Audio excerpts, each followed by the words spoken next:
우리 다시 한번 마음을 다짐하겠습니다. 주여 말씀하옵소서. 말씀대로 직행하는 우리 모두가 되기를 축복합니다. 오늘 설교 제목이 하나님의 임재를 경험한 욥의 고백입니다. 인생에 어려운 일이 더 많습니까? 아니면은 즐겁고 기쁜 일이 더 많습니까? 어느 쪽인 것 같습니까? 괴로운 일이 더 많은 것 같죠. 왜냐하면 괴로운 일이 기억에 오래 남아있으니까. 모세도 시편 90편에서 그렇게 말하고 있습니다. 인생이 70이요 강건하면 80이라도 다 한숨과 탄식밖에 없다고 그렇게 고백을 하고 있습니다. 고난을 이야기하면은 제일 먼저 떠오르는 사람이 욥입니다. 욥은 억울한 고난을 당한 대표적인 사람으로 그렇게 기억됩니다. 그래서 교회에서 고난 가운데 있다 그러면 욥의 인내를 배우라, 신약에서도 욥의 인내를 배우라 그렇게 얘기합니다. 욥은 억울하게, 정말로 참 억울하게 고난을 당하면서 그 가운데서 많은 은혜를 경험하고, 고통도 굉장히 심했지만은 거기에서 많은 은혜를 경험하고 또 하나님의 더 큰 복을 받는 그런 해피엔딩으로 끝나는 것이 욥기서인데, 욥은 고난을 당하면서 하나님께 대한 생각이 조금씩 달라져 가는 것을 보게 됩니다. 처음에는 고난 가운데서도 하나님께 감사하고 찬양했습니다. 그런데 친구들과 변론하면서 조금씩 자기 생각을 강하게 주장하다 보니까 자기가 점점 강해지는 거예요. 자기가 점점 강해지다 보니까 어떻게 됩니까? 하나님도 잘못했다 이렇게 나가는 거예요. 내가 강해지면은 하나님도 잘못하게 되는 거예요. 그래서 친구들과 변론하는 과정에서 욥이 자기의 결백을 주장하다 보니까 하나님 앞에 원망도 하고 불평도 하고 그렇게 했습니다. 그러다가 하나님의 임재 앞에서 내가 너무 나갔구나, 내가 잘못했구나 그렇게 깨닫고 자기의 어리석음을 깨닫고 회개하고 돌아서는, 그래서 오늘 본문은 하나님께 대한 욥의 마지막 결론적인 고백이 오늘 본문에 있는 말씀입니다. 오늘 함께 읽은 욥기 42장 1절에서 6절을 두 부분으로 나눠서 함께 살펴보고자 합니다. 첫 번째는 욥의 자기 발견 1절에서 3절, 두 번째는 욥의 회개 4절에서 6절입니다. 먼저 1절에서 3절은 욥이 자신의 모습을 발견하는 장면입니다. 첫 번째는 폭풍 질문을 하신 하나님께 대한 욥의 고백입니다. 폭풍 질문은 그냥 하나님께서 폭풍 가운데 질문했다는 말이 아니고 그냥 제가 여기서 붙인 이름입니다.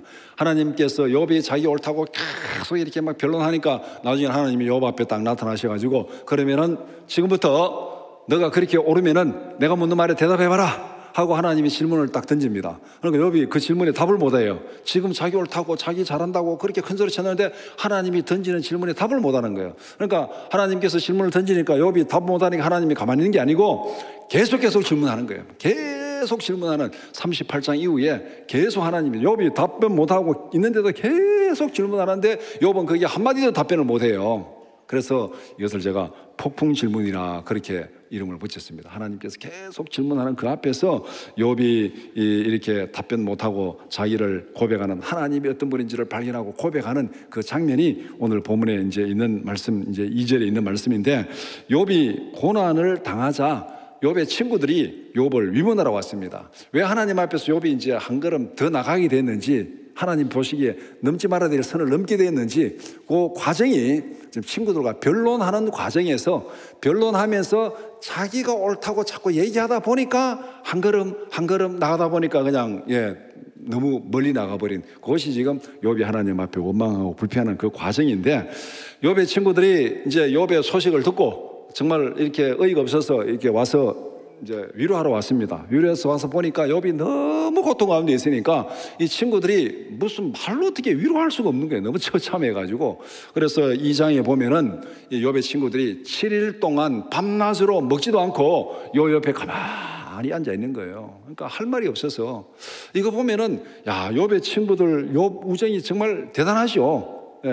여러분들 누가 옆에 어려움이 있고 친구들인데 가가지고 그 위로한다 가가지고 7일 동안 금식하면서 옆에 가만히 앉아 있을 수 있습니까?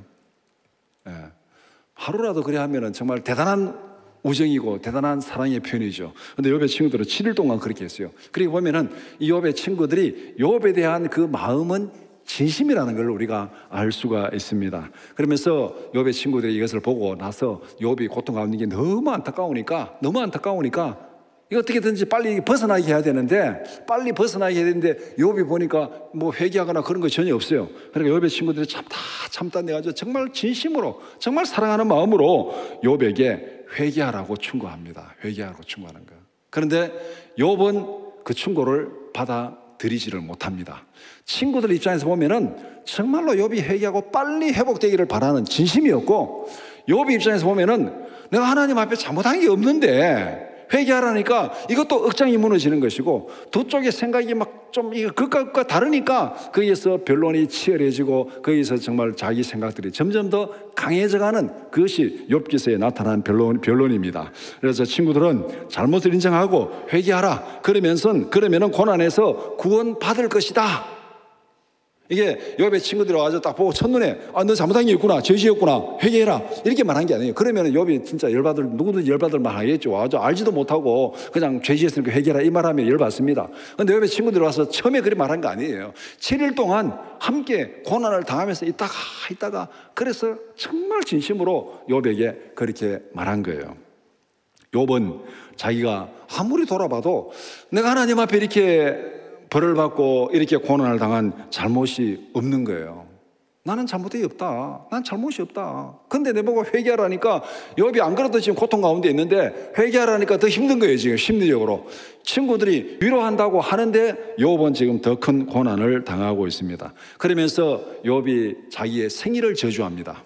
처음에 하나님을 어떻게 불평하지 못하고 자기 생일을 저주하는 거예요. 내가 차라리 태어나지 않았다면 좋았을 걸. 그날이 없었더라면 내가 태어나지 않았고, 태어나지 않았으면 내가 좋았을 걸. 태어나가지고 내가 이런 고생을 하고 있다. 친구들한테도 이렇게 지금 막 비난을 듣고 막 회개하라 그러고 너 죄지었다 그러고 이런 비난을 들으니까 얼마나 힘듭니까? 정말 내가 태어나지 않았으면 좋을 걸. 그렇게 생일을 저주하다가 그 다음에 이제 또 자기의 결백을 주장하면서 한 걸음 더 나갑니다. 하나님 앞에 원망하고 불평합니다. 하나님 어떻게 내게 이런 고난을 주십니까? 내게 어떻게 이런 고통을 주십니까? 하나님 이거 뭔가 좀 잘못된 거 아닙니까? 하나님 정말 억울합니다. 하나님 앞에서 내가 억울하다고 말하는 이게 결국은 뭐겠습니까? 하나님이 잘못됐다는 얘기잖아요. 내가 억울하다는 것은 나는 잘했는데 누군가 내게 잘못할 때 내가 억울한 거잖아요. 내가 잘못했는데 뭐 고난당하는 거 별로 억울한 거 없습니다. 나는 잘했는데 누가 나에게 잘못하면 억울하다는 거죠. 그럼 하나님 앞에서 하나님 내가 억울합니다 이 말은 결국은 뭐예요? 나는 잘했는데 하나님 내게 지금 잘못하고 있다 이 말이잖아요. 그러니까 자기의 억울함을 항변하는 것이 결국은 하나님을 원망하고 불평하고 타단한 것입니다. 그래서 욥은 하나님 앞에 이렇게 이제 불평을 시작합니다. 너무 힘들어서 7장 11절 말씀 같이 보겠습니다. 욥기 7장 11절.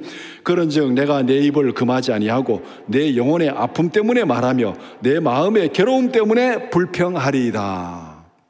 욥이 참다 너무 힘드니까 내가 이제 내 입을 금하지 않겠다. 내가 이제 하나님 앞에 좀 할 말 하겠습니다 이 말이야.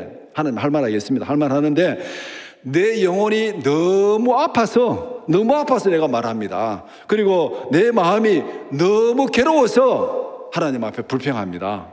그러니까 불평하면서도 굉장히 조심스럽게 하는 거예요. 내가 너무 괴로워서 지금 불평하고 있다. 우리도 이런 불평을 들어본 적이 있고 아마 여러분들 중에도 혹시 해보신 분 있는지 모르겠습니다. 병원에 입원해가지고 너무 고통 가운데 있고 너무 그 통증이 심하면 어떻게 합니까? 빨리 죽었으면 좋겠다. 빨리 죽었으면 좋겠다. 사는 것을 지금 한탄하고 저주하는 거죠. 욥이 자기 생일을 저주하는 거하고 똑같아요. 이게 하나님 빨리 죽었으면 좋겠습니다. 이 고통 가운데 빨리 죽었으면 좋겠습니다. 그래도 한 걸음 더 나가죠. 하나님 왜 날 안 데려가십니까? 이게 이제 욥이 하나님 앞에 한탄하고 불평하는 요 단계가 바로 이렇습니다. 우리가 너무 고통 안 됐으면 너무 아픕니다. 너무 고통스러워집니다. 이게 사는 게 난 죽고 싶다. 그러다가 하나님 왜 날 안 데려가십니까? 왜 날 살려둬가지고 이렇게 고통당하게 하십니까? 날 데려가세요. 왜 안 데려가십니까? 하나님이 원망하고 불평하는 거지 이것도. 욥의 논조가 바로 이렇다는 겁니다. 그래서 7장 11절에 내가 너무 아팠어. 너무 힘들었어. 하나님 앞에 내가 불평하겠습니다. 그렇게 하면서 어떻게 불평하느냐? 7장 12절부터 내용을 보면 쭉 하나님 앞에 이제 불평하는 내용입니다. 그 중에 대표적인 거 한번 들어보겠습니다. 7장 19절 20절 말씀 한번 같이 보겠습니다. 주께서 내게서 눈을 돌이키지 아니하시며 내가 침을 삼킬 동안도 나를 놓지 아니하시기를 어느 때까지 하시리이까. 사람을 감찰하시는 이여 내가 범죄하였던들 주께 무슨 해가 되오리이까. 어찌하여 나를 당신의 관역으로 삼으셔서 내게 무거운 짐이 되게 하셨나이까. 하나님 나를 좀 모른 척 해주세요. 이 말입니다. 나를 좀 모른 척 해주세요. 하나님 내 침 삼킬 겨를 또 여유를 주지 않고 하나님 왜 계속 나를 괴롭히십니까? 왜 이 고통 가운데 침 삼킬 여유에 이 편안함도 없다는 거예요.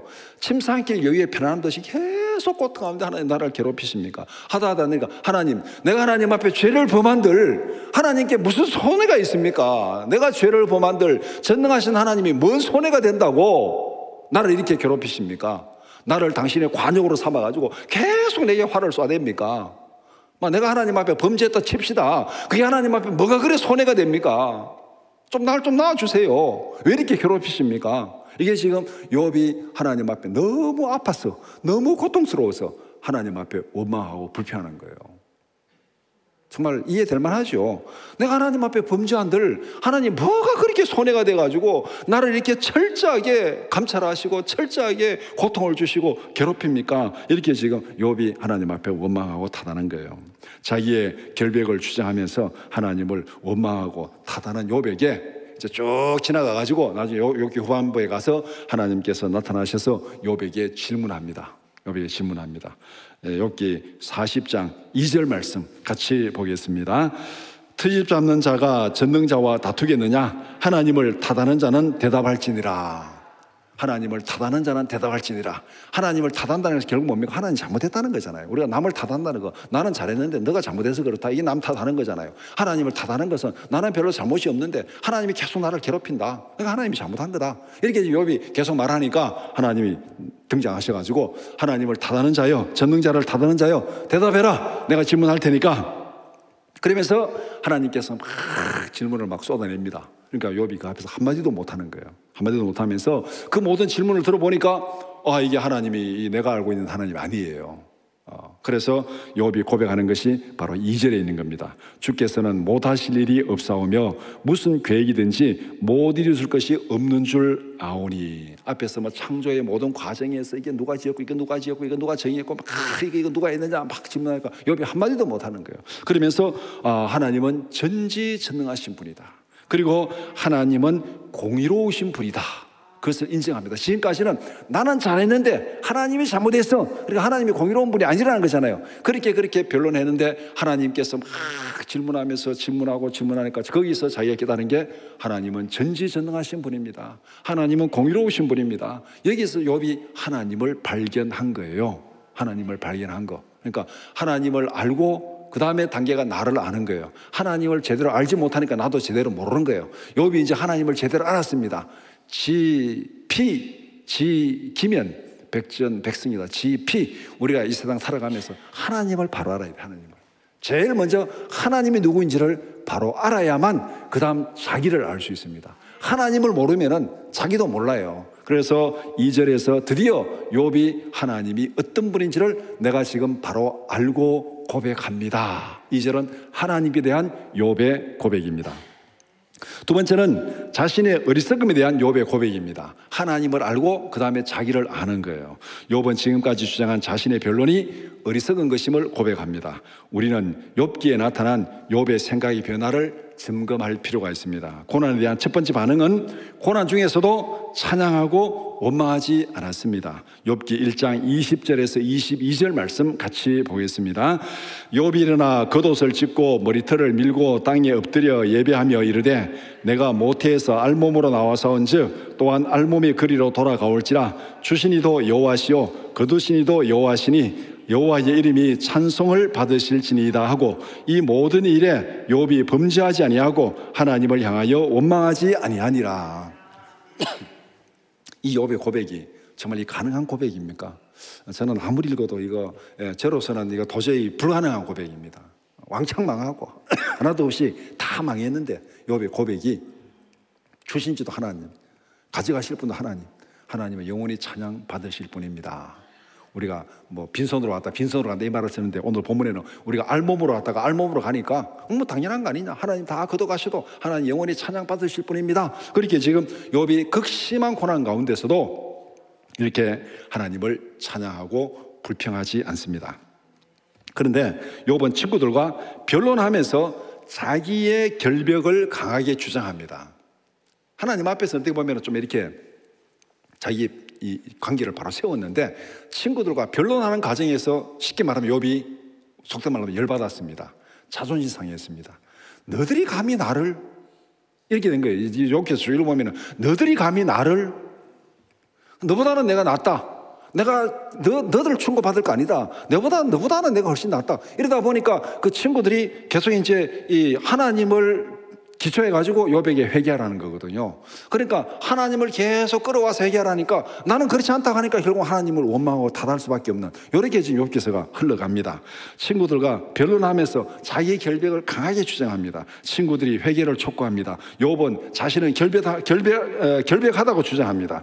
자신의 결백을 강하게 주장하다 보니까 하나님을 원망하고 하나님을 탓하고 불평하게 됩니다. 욥은 자기 기준에서 하나님을 평가하고 원망하고 불평했습니다. 나는 잘못이 없다. 그럼 친구들이 너 잘못이 있으면 왜 벌을 받냐, 왜 고통을 당하냐, 하나님이 어떻게 죄 없는 사람, 불의한 의로운 자를 하나님이 벌 주는 거 봤냐, 그렇게 친구들이 자꾸 얘기하니까 나는 잘못한 게 없다. 근데 지금 고난 당하고 있는 건 사실이잖아요 지금. 그러면 너가 왜 고난 당하냐. 그러니까 욥이 하는 말이 나는 잘못이 없는데 하나님이 뭔가 잘못한 거다, 이렇게 답변할 수밖에 없잖아요. 하나님이 어떻게 죄 없는 자를 벌 주냐, 너 지금 고난 당하고 있는 거 볼 때 너 하나님 앞에 잘못했다. 욥은 나 잘못한 거 없다. 그럼 왜 고난 당하냐. 그러니까 하나님이 뭔가 잘못한 거다 지금 이거는. 나는 잘못한 게 없는데. 이렇게 해서 친구들과 변론하는 사이에 자기 결백을 주장하다 보니까 하나님을 원망하고 탓하고 불평하게 되는 것입니다. 하나님이 하시는 일이 공의롭지 못하는 데까지 욥의 변론이 나갔습니다. 친구들과 얘기하다 보니까 이게 지금 선을 넘어가 버렸어요. 하나님의 질문을 받고 욥은 자기 자신의 어리석음을 발견했습니다. 계속 친구들이 변론할 때는 거기에 막 자기를 주장했는데, 그 다음에 이제 하나님께서 욥에게 나타나가지고 그래 너 그렇게 똑똑하고 너 그렇게 잘났어? 그럼 내가 묻는 말에 대답해봐. 그렇게 하니까 앞에서 지금 하나님을 발견하고 그 다음에 하나님의 임재 앞에서 자기를 발견하게 됩니다. 자신의 어리석음을 발견하게 된 것이죠. 3절은 자신의 어리석음을 고백하는 내용입니다. 3절에 무지한 말로 이치를 가리는 자가 누구니까? 나는 깨닫지도 못한 일을 말하였고 스스로 알 수도 없고 헤아리기도 어려운 일을 말하였나이다. 무지한 말로 이치를 가리는 자가 누굽니까? 내 친구들이 아니라 나 자신입니다. 지금 그래 이야기하는 거죠. 그 다음에 바로 내가 깨닫지도 못한 일을 말하였고 스스로 알 수도 없고 헤아리기도 어려운 일을 말했습니다. 내가 알지도 못하면서 깨닫지도 못하면서 내가 지금까지 헛소리로 떠들었습니다. 이 말입니다. 지금 하나님 죄송합니다. 내가 지금까지 헛소리로 떠들었습니다. 알지도 못하면서. 하나님에 대한 우리의 판단, 우리의 평가는 어떻습니까? 우리는 여전히 이 3절과 같은 이런 모습에서 우리가 사실 살아가고 있어요. 제가 제 자신을 돌아봐도 또 주위 사람들을 돌아봐도 우리는 알지도 못하면서 하나님이 이렇다는 동 저렇다는 동, 예수 안 믿는 사람은 말할 필요도 없고, 예수 안 믿는 사람들은 뭐 이렇게 보면 글 써놓은 거 보면은 막 하나님, 지가 하나님 머리 꼭대기에 앉아가지고 막 다 평가하고 있잖아요. 그 다음에 예수 믿는 우리도 틀리면은 하나님 이럴 수 있습니까? 하나님 원망하고 불평하고, 내 기분 좋으면 하나님 감사합니다 하고, 내 좀 기분 나쁘면 하나님 이럴 수 있습니까 하고 막 그렇게 하잖아요. 그러니까 알지도 못하면서 하나님을 평가하고 그렇게 살아가고 있는 우리의 모습이 어떻게 보면은 3절에서 욥이 고백한 이 모습입니다. 그래서 욥은 하나님의 임재 앞에서 자기의 이런 모습을 발견했습니다. 알지도 못하면서 내가 하나님 앞에 떠들었구나. 우리에게도 이런 변화가 있기를 축복합니다. 하나님 앞에서 나 자신을 발견하는, 하나님 앞에서 나 자신을 발견하는, 이것이 어쩌면 진짜 은혜로운 삶의 출발입니다. 다음으로 4절에서 6절은 욥이 회개하는 장면입니다. 첫 번째, 하나님께 대한 욥의 자세가 달라졌습니다. 이제 하나님을 알았고, 전능하신 하나님을 알았고, 그 다음에 자기의 어리석음을 깨달았습니다. 그 다음에 할 일이 뭐예요? 잘못한 걸 시인해야 되잖아요. 이제는 자기가 잘못했으니까. 알지도 못하면서, 헤아리지도 못하고 그런 걸 막 헛소리치면서 떠들어 놨으니까 하나님 앞에서 잘못한 걸 자기가 깨달았으니까 이제는 하나님 내가 잘못했습니다, 이 말을 해야 되는 거죠. 이것이 지금 4절에서 6절까지 욥이 하나님 앞에서 회개하는 장면입니다. 그 회개하는 장면의 첫 번째가 욥의 자세가 완전히 달랐습니다. 4절에 보면은 내가 말하겠사오니 주는 들으시고 내가 주께 묻겠사오니 주여 내게 알게 하옵소서. 요 말에 나오는 그 욥의 마음이 어떤지 우리가 한번 생각해 볼 필요가 있습니다. 대단히 겸손하고 어떻게 보면 굉장히 착실한 학생의 자세로 하나님 앞에 질문합니다. 하나님, 내가 진짜 몰라서 질문하니까 하나님 나를 너그럽게 보시고 나를 깨우쳐 주시고 나를 깨닫게 하옵소서. 어쩌면은 이 3절에 있는 말과 지금 딱 대비가 되는 것이죠. 앞에 무지한 말로 떠들었는데 이제 내가 다 깨닫습니다, 내가 인정합니다. 그리고 내가 진짜 몰라서 묻는데 이제 하나님 나를 너그럽게 하시고 내게 대답하시고 나를 깨우쳐 주옵소서. 그렇게 지금 욥이 하나님 앞에 질문하고 있습니다. 그런데 앞에서도 욥은 하나님께 많은 질문을 했습니다. 많은 질문을 했습니다. 그런데 그때 욥이 질문한 것은 지금 이 질문하는 자세와 전혀 다릅니다. 그때 욥이 질문한 것은 어떤 톤으로 질문했는지 욥의 질문을 한번 읽어보면 그 마음에, 그 질문에 묻어나오는 감정을 우리가 충분히 이해할 수 있습니다. 욥기 13장 23절 24절 한번 보겠습니다. 나의 죄악이 얼마나 많으니까 나의 허물과 죄를 내게 알게 하옵소서. 주께서 어찌하여 얼굴을 가리시고 나를 주의 원수로 여기시나이까. 여기에 묻어나오는 욥의 감정이 뭡니까? 이때 자세는 자기의 결백을 주장하는 질문입니다. 내 죄가 얼마나 많습니까? 하나님 보여주세요. 이렇게 나를 고통스럽게 고통 가운데서 힘들게 하는데 하나님 도대체 내 죄가 얼마나 많아가지고 내 허물과 죄를 얼마나 많은지 하나님 보여주세요. 좀 제발 보여주고 고통을 주세요. 왜 하나님께서 얼굴을 가리고 나타나지도 않았고 내게 지금 고난만 주십니까? 그렇게 내가 잘못했으면은 내 허물과 내 죄를 하나님 보여주세요. 뭡니까 도대체 이게 지금 욥이 앞에서 질문하는 거예요. 이거는 하나님 앞에서 자기의 억울함을 항변하는 질문입니다. 자기의 억울함을 항변하는 질문은 정말 고분고분한 자세로 질문하는 겁니까? 하나님 앞에 따지듯이 막 대들듯이 하는 거잖아요. 내가 뭐 잘못했습니까 지금? 막 한번 싸워봅시다 막 이런 식으로 질문하는 게 앞에서 욥이 계속 하나님 앞에 질문하는 거예요. 그런데 이제는 전혀 다른 자세로 질문합니다. 자신의 어리석음을 인정하고 하나님께 질문합니다. 이 모든 것이 그렇게 큰 소리치고 항변한 게 잘못됐다는 게 드러나 버렸어요. 틀렸다는 게 드러나 버렸습니다. 그러니까 얼마나 부끄럽습니까 지금? 얼마나 창피합니까 지금? 그러니까 하나님 앞에 자기 어리석음을 인정하고 하나님 앞에 질문합니다. 하나님, 정말 잘못했습니다. 진심으로 내가 하나님 앞에 질문하겠는데 하나님, 나를 깨닫게 해주옵소서. 나를 가르쳐 주시옵소서.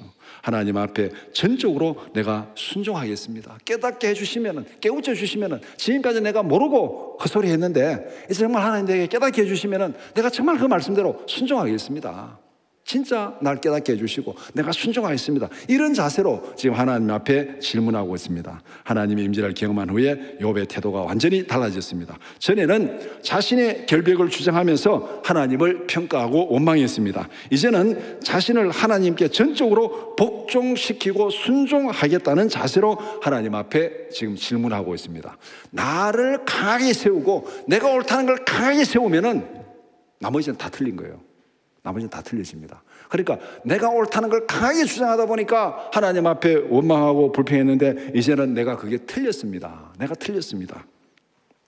그러니까 하나님 나를 진짜 깨우쳐 주시고 깨우쳐 주시면은 내가 그대로 순종하겠습니다. 이렇게 완전히 180도 완전히 달라지는 거예요. 성령이 오셔서 우리의 어리석음을 깨닫게 하셔야 이런 변화가 가능한 줄 믿습니다. 우리는 죽었다 깨도 내 스스로는 이렇게 변할 수 없습니다. 내가 옳다 생각하고 옳다고 이렇게 살아왔으면 그거 못 뒤집습니다. 지금까지 살아온 게 너무 아까워서도 못 뒤집어요. 감히 누가 지적하면 감히 네가 뭔데, 내가 지금 이렇게 살아왔대, 평생을 이렇게 살아왔는데 감히 네가 뭔데 내는데 그런 말 해 하면서 절대 못 뒤집습니다. 옆에서 뒤집으라고 하면 뒤집으라 할 때 더 열받아가지고 더 큰 소리 칩니다. 그런데 성령이 오셔서 우리를 깨우쳐 주시고 우리의 어리석음을 깨우쳐 주시고 우리의 이 못난 모습을 보여주셔야만 우리가 하나님 앞에 이렇게 변화될 수 있습니다. 자기 기준을 고집하는 한 진정한 순종은 불가능합니다. 자기 고집을 딱 세우고 나면은 자기에게 안 맞는 건 하나님도 틀렸어요. 다른 사람도 틀렸어요. 자기에게 맞으면은 이거는 맞네, 이거 순종하고, 자기에게 틀리면 이거 틀리다, 이건 아니다, 이거. 그러면 이거는 순종입니까? 이건 뭐 좋게 말하면 선택적 순종인데 이건 순종이 아니에요. 자기 생각대로 하는 것이. 지금까지 어떻게 보면 욥은 굉장히 의롭게 살았고 하나님 앞에 칭찬받고 하나님 인정할 정도로 그렇게 살아왔는데, 이것이 친구들과 변론하는 사이에 이 의로움이 자기 의로 변질되어 버린 겁니다. 세상 사람들과 비교하다 보니까 자기 의로 변질되어 가지고 심지어는 하나님까지 평가하는 거기까지 가버린 거예요. 그래서 하나님께서 욥에게 나타나가지고 너 그거 너무 같다, 선을 넘은 거다, 너 그거. 그러면서 하나님께서 보여주시니까 욥이 하나님을 발견하고 자기 태도를 완전히 바꾼 것이 첫 번째입니다. 자세가 달라졌어요. 그 다음에 두 번째는 하나님에 대한 욥의 생각이 달라졌습니다. 과거에 가졌던 자기 생각이 잘못됐다는 것을 고백합니다. 하나님에 대한 자신의 생각이 매우 부족하고 추정치였음을, 정확한 것이 아니고 그러려니 하고 추정치였다는 것을 고백하고 있습니다. 어렴풋한 생각을 가지고 하나님을 평가하고 원망하고 불평했다고 고백합니다. 하나님에 대해서 제대로 알지도 못하면서 다 안다고 큰 소리 쳤습니다. 이렇게 지금 욥이 고백을 하는 거예요. 여러분 옛날에 그런 말 들었는지 봤는지 모르겠는데 저는 어릴 때 그런 말을 들어봤습니다.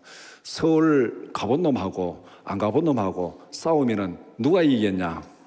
안 가본 놈이 이긴다 그랬어요. 저 어릴 때 그 얘기를 많이 들었어요. 요새는 TV를 보니까 뭐 서울 안 가봐도 뭐 막 다 사진도 보고 막 다 보잖아요. 근데 제가 어릴 때는 TV도 없고 아무것도 없으니까 기껏 해봐야 라디오로 아니면 서울 갔다 온 사람이 한마디 들려주는 말로 그렇게 들은 것밖에 본 적은 없어요. 들은 것밖에 없어요. 그러니까 한두 마디 듣고 누가 카더라 해가지고 막 누가 뭐라면 아니다 누가 카더라 해가지고 막 가본 놈보다 안 가본 놈이 더 큰 소리 치고 막 그래가지고 큰 소리 이겨버립니다 그냥. 그러니까 갔다 온 사람이 할 말이 없어서 가만히 있는 거죠. 하도 큰 소리 치니까. 바로 어떻게 보면은 욥이 지금까지 큰 소리 친 게 그거였습니다. 자기가 그리 고백하는 거예요. 그래서 이 욥이 이런 자신의 모습을 하나님께 고백하고 하나님께 대해서 알지도 못하면서 내가 지금까지 큰 소리 쳤습니다. 욥이 생각이 어떻게 달라진지 5절에 바로 그 얘기하는 거예요. 내가 주께 대하여 귀로 듣기만 하였사오나 이제는 눈으로 주를 배움나이다. 지금까지는 한두 마디 듣고만 내가 막 이렇다 저렇다 얘기했는데 이제는 내가 주를 눈으로 보고 있습니다. 백문이 불여일견이다. 백문이 불여일견이다. 100번 들어도 한 번 보는 게 확실하다는 거잖아요. 그러니까 욥이 이제는 내가 하나님을 눈으로 보고 압니다. 그전까지 들은 거는 다 그게 잘못된 것이고 어림풋한 것이고 추정하는 것이고 추측한 것인데 그거 가지고 내가 너무 큰 소리 쳤습니다. 이렇게 말하고 있는 거예요. 예를 들면은 전에는 욥은 서울에 가보지도 않고 다 알고 있다고 몇 마디 들은 거 가지고 서울에 대해서 다 알고 있다고 큰 소리 쳤는데 이제는 하나님께서 욥을 데려다가 서울 거리에 딱 갖다 놓고 봐라 너 보고 지금까지 말하는 게 맞는지 틀린지 판단해봐라. 눈으로 보여주는 거예요. 그러니까 욥이 뭐라고 말합니까? 지금까지 내가 큰 소리 친 거 다 틀렸습니다. 내가 잘못했습니다. 그렇게 말하고 있는 거죠. 하나님의 임재를 경험한 후에 욥의 생각이 완전히 달라졌습니다. 하나님에 대한 우리의 모든 원망과 불평도 마찬가지입니다. 제대로 알지도 못하면서 하나님보다 더 잘났다고 지금 큰 소리 치고 있는 거, 이것이 우리의 모습입니다. 우리가 기분 좋으면 감사하다 그러고 좀 수틀리면 하나님 잘못됐다 그러고 그러잖아요. 하나님 이럴 수 있습니까? 누구는 저렇게 말해 대충 하는데도 저래 잘 되는데 나는 날마다 기도하고 날마다 막 잘 산다고 막 거룩하게 산다는데 나는 왜 이 모양입니까? 우리 마음속에 그런 불평이 나오잖아요. 나는 왜 이 모양입니까? 하나님 뭔가 이게 잘못된 거 아닙니까 이거? 예? 하나님 번지수를 잘못 찾은 거 아닙니까? 우리는 하나님에 대해서 다 알지도 못하면서 우리는 눈앞에 벌어진 현상만 보고 막 하나님을 원망하고 불평하기도 합니다. 그런데 하나님의 계획은 지금 이것만 아니고 길게 보라는, 하나님의 계획은 길게 보고 하나님이 다 알아서 지금 판단하시는데 우리는 그 짧은 시간 눈앞에 있는 거 그걸 못 참아가지고 하나님 앞에 막 원망하고 불평하고 그런 거야. 하나님이 속이로 탑대 여러분 조금만 참아봐라. 조금만 더 있어봐라. 내가 어떻게 하는지 너 알 거다. 그러니까 알지도 못하면서 부분적인 지식 가지고 그렇게 하나님 앞에 원망하고 불평하는 거예요. 우리는 하나님 앞에 원망하고 불평하기 전에 이렇게 기도해야 됩니다. 하나님의 임재를 경험하게 하소서. 하나님의 계획을 알게 하옵소서. 하나님의 뜻을 알게 하옵소서. 내 생각은 이런데 이 현상을 보면은 내 생각은 이런데 하나님 여기에서 하나님의 생각은 어떻습니까? 하나님의 뜻은 무엇입니까? 하나님의 계획은 무엇입니까? 하나님의 뜻을 보여주시고 하나님의 계획을 깨닫게 하옵소서. 하나님을 평가하기 전에, 원망하기 전에, 불평하기 전에, 탓하기 전에 하나님의 계획을 가르쳐달라고, 하나님의 뜻을 가르쳐달라고 기도하는 게 그게 우리의 올바른 자세입니다. 모르고 뭐도 알지도 못하면서 하나님을 평가하면 오늘 본문에서 요처럼 이렇게 어리석은 일이 된다는 겁니다. 이것이 두 번째 욥이 하나님 앞에 회개하는 겁니다. 내가 알지도 못하면서 큰 소리치고 엉뚱한 소리 했습니다. 그 다음에 세 번째는 하나님께 대한 욥의 마지막 회개의 고백입니다. 욥은 자신의 총체적인 잘못을 고백하고 회개합니다. 자신의 모든 생각과 판단이 잘못되었다고 고백합니다. 자신의 모든 변론이 잘못된 것임을 인정하고 거두어 드립니다. 내가 나의 잘못을 스스로 한탄하고 부끄럽게 생각합니다. 내가 댓글과 제 가운데서 처절하게 회개합니다. 지금 6절에 그러므로 내가 스스로 거두어 드리고, 스스로 거두어 드린다는 건 내가 지금까지 주장하고 옳다고 큰소리 친 거 다 잘못했습니다. 다 취소합니다. 정말 잘못했습니다. 그 다음에 댓글과 제 가운데서 회개하나이다. 댓글과 제 가운데서는 정말 슬퍼하고 탄식하고 하나님 앞에 회개한다는 겁니다. 욥은 철저한 회개를 통해서 자신의 결백과 의로움을 주장한 것을 완전히 포기하고 거두어 드립니다.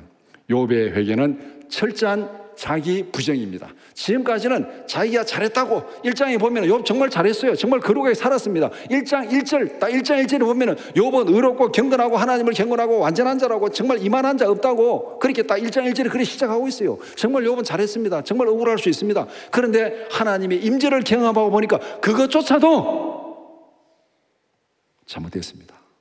그것조차도 내 의였습니다. 하나님 잘못됐습니다. 그렇게 고백하고 있습니다. 자기 스스로가 지금까지 살아온 모든 것을 부정하고 잘못됐다고 고백하고 시인하기가 쉽습니까? 이거 쉬운 거 아니에요, 이거. 내가 누군데? 자기 스스로가 이런 수치와 고통을 받아들일 수 없습니다. 내가 잘했다고 큰소리치고 왔는데 이걸 내가 잘못됐다고 받아들이고 이걸 내가 수용하는 거, 이거 죽기보다 더 힘든 거예요. 내가 누군데? 1장에 보면 욥이 내가 누군데? 내가 지금까지 어떻게 살아왔는데 자기 부정이 가능한 일입니까? 사람들은 이거 인정하지 못합니다. 그래서 사람들이 지금까지 자기가 잘 살아왔다고 큰소리치며 살아왔는데 그게 뭔가 잘못됐다는 것이 드러날 때, 모든 사람들 앞에 잘못됐다는 게 드러날 때 사람들은 그것을 참을 수가 없습니다. 견딜 수가 없습니다. 그래서 그것을 시인하고 고백하기보다는 차라리 죽어버리자. 그래서 자살하는 거예요. 가룟 유다가 그래서 자살한 거예요. 자기는 잘했다고 했어요. 자기는 잘했다고 했습니다. 자기는 모든 게 잘했고, 그 다음에 또 마리아도 잘못했고, 예수님도 잘못했고, 그래서 예수님도 팔아버리고 다 잘했어요. 그런데 어느 순간에 딱 보니까 자기가 잘못한 거예요, 이게 지금. 자기가 잘못한 게 딱 드러났습니다. 그때 그 잘못한 걸 수용하고 고백하고 자백할 용기가 없었습니다, 그에게는. 그래서 택한 것이 뭐냐? 자살을 택한 거예요. 이거는 다른 말로 말하면은 지금까지 살아온 자신의 모든 것을 잘못됐다고 수용하고 고백하는 것은 죽기보다 더 힘든 거라는 겁니다. 그런데 욥은 지금 총체적인 자기를 점검하고 자기를 회개하고 있습니다. 우리가 하나님 앞에서 우리 자신을 점검하고 회개해야 될 이유가 바로 여기 있습니다. 우리가 순종하는 삶이 하나님 앞에서 정말 하나님의 관점에서 순종했는지, 내 주관대로 내 고집대로 순종했는지, 그것도 우리가 철저하게 한번 점검해 봐야 돼요. 우리는 내 의로, 내 자존심으로 순종한다고 살아오면서 착각할 때가 많이 있습니다. 우리의 예배하는 삶도 마찬가지입니다. 정말 하나님이 기뻐하시는 예배하는 삶을 살아왔는지, 아니면 내 편안함을 위해서, 내 어떤 위로를 위해서 적당하게 예배자의 삶을 살아왔는지, 이것도 우리가 철저하게 점검해야 됩니다. 그리고 우리가 하나님 앞에서 우리가 받은 시간, 건강, 재물에 대해서 우리가 하나님 앞에 바로 관리하고 청지기적 삶을 살았는지, 시간, 건강, 재물에 대해서 관리하는 원칙이 하나님 딱 두 가지예요. 하나님 앞에 제대로 드리는 삶을 살았는가? 건강을 통해서, 시간을 통해서, 재물을 통해서 하나님 앞에 제대로 드리는 삶을 살았는가? 그 다음에 건강을 통해서, 시간을 통해서, 재물을 통해서 이웃에게 제대로 나누는 삶을 살았는가? 하나님 앞에 드리는 삶이 하나님을 사랑하는 것이고 이웃에게 나누는 삶이 이웃을 사랑하는 삶이에요. 드리지 않는 삶은 하나님을 사랑하는 거 아니에요. 나누지 않는 삶은 이웃을 사랑하는 게 아니에요. 우리는 드리지도 않으면서 나누지도 않으면서 하나님 사랑한다고 하고 이웃을 사랑한다고 말로만 그렇게 고백하는 거예요. 그래서 우리가 잘못된 거예요. 정말 우리 앞에서 우리의 삶 속에 내가 하나님 앞에 온전히 드렸는지 이웃에게 온전히 나누었는지 이걸 점검하는 거. 그렇지 않으면 우리 말로만 하는 거예요. 말로만 하는 거. 하나님 앞에서 우리가 지금까지 살아온 것 철저하게 점검하는 우리의 자세가 필요합니다. 하나님이 원하시는 핵심은 고통이 아니라 회복에 있습니다. 하나님 우리에게 고통을 주려고 회개하라고 고통을 주려고 고난을 주고 그렇게 하는 게 아닙니다. 그 회개, 철저한 회개를 통해서 우리에게 더 큰 은혜를 주시겠다는 것이 하나님의 계획입니다. 하나님 앞에서 자신의 잘못을 인정하고 철저하게 회개하면은 하나님은 우리를 구원하시고 이전보다 200% 더 채워주실 줄 믿습니다. 이것이 욥기 42장의 결론이에요. 욥기 42장의 결론이 무엇입니까? 욥은 그 많은 고난 가운데서 여러 가지로 하나님 원망하고 불평하고 타닥이 됐지만은 하나님 앞에서 철저하게 회개하고 그러니까 하나님께서 친구들과 관계도 회복시켜 주시고 친구들 잘못했는 거 하나님이 다 회복시켜 줬잖아요. 욥이 네가 대신해서 제사를 드리라. 그러면 내가 친구들 죄를 용서해 주겠다. 그러니까 친구들이 누구에게 지금 와서 사과해야 됩니까? 욥에게 사과해야 돼요. 욥에게 잘못했다고. 하나님이 그렇게 욥을 딱 세워주잖아요. 너가 친구들을 위해서 내게 제사하면은 내가 친구들의 죄를 용서해 주겠다. 그러니까 친구들과 관계에서 하나님이 욥을 딱 세워주시잖아요. 그 다음에 하나님과 관계에서도 그 전에 누렸던 모든 애를 갑절로 하나님이 채워주셨어요. 하나님께서 욥에게 철저하게 회개하라는 것은 철저하게 고통 가운데 자존심 상하게 막 무시하는 것이 아니라 더 큰 은혜를 부어주시기 위해서 그렇게 하신 것입니다. 아멘입니까? 우리는 인생을 살아가면서 크고 작은 고난을 경험합니다. 고난이 닥칠 때 어떻게 행동해야 되겠습니까? 우리 오늘 욥기서 결론 부분을 봤는데 욥기서를 통해서 고난을 통과할 때 우리의 행동 요령을 3가지로 정리할 수 있습니다. 고난을 통과할 때 이 세상에서 고난 없는 사람 아무도 없어요. 크고 작은 고난을 우리는 늘 통과합니다. 그 통과할 때 우리가 어떻게 행동해야 되는가? 욥기서는 우리에게 3가지 행동 원칙을 딱 제시해 줍니다. 첫 번째, 어떤 경우에라도 하나님의 선하심을 믿고 인내하며 순종하라. 어떤 경우에라도. 욥이 자기가 억울하고 막 하나님을 원망하고 불평하고 했잖아요. 근데 그게 결국은 다 자기 잘못으로 드러나 버렸어요. 자기 잘못으로. 좀 참는 김에 더 견뎠으면 좋았을 텐데, 참 욥도 엄청나게 견뎠는데 그게 더 견뎠으면 참 좋았을 텐데, 그거 좀 못해가지고 하나님 앞에 잘못한 거 드러났잖아요. 어떤 경우에라도 하나님의 선하심을 믿고 인내하며 순종하게 하소서. 이게 첫 번째 우리 행동 원리입니다. 로마서 8장 28절 말씀 같이 보겠습니다. 우리가 알거니와 하나님을 사랑하는 자 곧 그의 뜻대로 부르심을 입은 자들에게는 모든 것이 합력하여 선을 이루느니라. 아멘입니까? 오늘 본문 2절이 바로 이 내용이에요. 하나님은 주께서 못하실 것이 없고 모든 것을 다 하시고 모든 것을 다 계획하시고 하십니다. 그러니까 하나님 못할 것이 없습니다. 합력하여 선을 이루시는 하나님 믿습니다. 하나님은 다 이룰 줄 믿습니다. 두 번째, 자신의 잘못이 생각나거든 철저하게 회개하라. 고난 가운데서 자신의 잘못이 생각나거든 철저하게 해라. 그것이 뭐든지 간에 오늘 살펴본 욥기서의 결론이 바로 그것입니다. 힘들어도 고통스러워도 자존심 상해도 잘못이 드러나거든 회개하라는 거예요. 잘못이 드러나면 회개하라. 욥기 42장 6절 말씀 같이 보겠습니다. 그러므로 내가 스스로 거두어 드리고 티끌과 제 가운데서 회개하나이다. 힘들고 어렵지만 그래도 회개하는 것이 사는 길이다. 그게 사는 길이다. 고난 가운데 우리가 잘못한 게 생각나거든. 그 뭐든지 간에 자존심 내세우지 말고 그냥 하나님 잘못했습니다. 죄송합니다. 그러면 되잖아요. 하나님 잘못했습니다. 죄송합니다. 그 다음에 세 번째, 힘들면 힘들다고 하나님께 부르시지라. 힘들면 힘들다고 부르시지라. 그러면은 하나님께서 들으시고 긍휼히 여기시고 구원해 주실 줄 믿습니다. 그러니까 우리가 고난 가운데 있을 때 딱 두 마디입니다. 하나님 잘못했습니다. 하나님 너무 힘듭니다. 이 말만 하면 돼요. 다른 말은 필요 없습니다. 하나님 이게 맞습니까? 왜 이랬습니까? 할 필요 없어요. 하나님 잘못했습니다. 그런데 하나님 너무 힘듭니다. 그러면 하나님이 들으시고 고치시고 회복시켜 주실 줄 믿습니다. 우리가 할 건 그거밖에 없어요. 하나님 잘못했습니다. 하나님 그런데 너무 힘듭니다. 너무 힘듭니다. 성경이 분명히 그렇게 말씀하고 있어요. 출애굽기 2장 23절에서 25절 말씀 같이 보겠습니다. 여러 해 후에 애국 왕은 죽었고 이스라엘 자손은 고된 노동으로 말미암아 탄식하며 부르짖으니 그 고된 노동으로 말미암아 부르짖는 소리가 하나님께 상달된지라. 하나님이 그들의 고통 소리를 들으시고 하나님이 아브라함과 이삭과 야곱에게 세운 그의 언약을 기억하사 하나님이 이스라엘 자손을 돌보셨고 하나님이 그들을 기억하셨더라. 고난 가운데 딱 두 마디. 하나님 잘못했습니다. 그런데 하나님 너무 힘듭니다. 이거 이상은 넘어가면은 선을 넘는 거예요. 하나님 왜 이랬습니까?